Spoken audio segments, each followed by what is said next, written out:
Guys, നിങ്ങൾ മൂകാംബിക അമ്പലത്തിലേക്ക് ആദ്യമായിട്ട് യാത്ര ചെയ്യാൻ പോകുന്ന ആളാണെങ്കിൽ ഏറ്റവും ബജറ്റ് ഫ്രണ്ട്ലി ആണ് യാത്ര ചെയ്യുന്നതെങ്കിൽ ഞാനൊരു മാർഗം പറഞ്ഞുതരാം.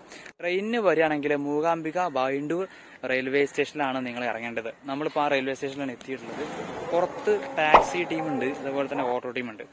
600 രൂപയാണ് ഒരു വണ്ടിക്ക് എടുക്കുക. അപ്പോൾ ഒരു 4-5 ആളുണ്ടെങ്കിൽ 6 ആളുണ്ടെങ്കിൽ ഓക്കെ. പക്ഷേ നിങ്ങൾ ഒറ്റയ്ക്കാണ് അല്ലെങ്കിൽ 2 ആളായിട്ടാണ് വരുന്നതെങ്കിൽ, എൻ്റെ കൂടെ ഞങ്ങൾ 2 ആളുണ്ട്. 1 കിലോമീറ്റർ ഇല്ല, ഒരു 800 മീറ്റർ സ്റ്റാൻഡിന്റെ ഈ ഒരു റോഡ് കാണട്ടെ, ഈ ബാക്കിൽ കാണുന്ന റോഡ്, ഈ റോഡ് ഒരു 800 മീറ്റർ നടക്കുകയാണെങ്കിൽ ഒരു ബസ് സ്റ്റാൻഡ് ഉണ്ട്. അവിടെ നിന്ന് നിങ്ങൾക്ക് മൂകാംബിക ക്ഷേത്രത്തിലേക്ക് വെറും 42 രൂപയുള്ളൂ ബസ്സിന് ടിക്കറ്റ്. 550 രൂപയാണ് നിങ്ങൾക്ക് അവിടെ ലാഭം. ഓക്കെ.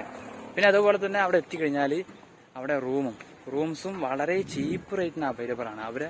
നമ്മളുടെ ഉടായ്പ് പറഞ്ഞ് പറ്റിയിട്ട് ഒരുപാട് ടീമുകൾ അമ്പലത്തിന്റെ ചുറ്റിലും നമ്മളെ കാത്തു നിൽക്കുന്നുണ്ടാവും. നമ്മളെ തേടി വരും റൂം വേണോ. ഞാൻ റൂമിന്റെയും അതുപോലെ തന്നെ റൂമിന്റെ ഡീറ്റെയിൽസ് ഞാൻ ഡിസ്ക്രിപ്ഷൻ ബോക്സിൽ കൊടുക്കട്ടോ.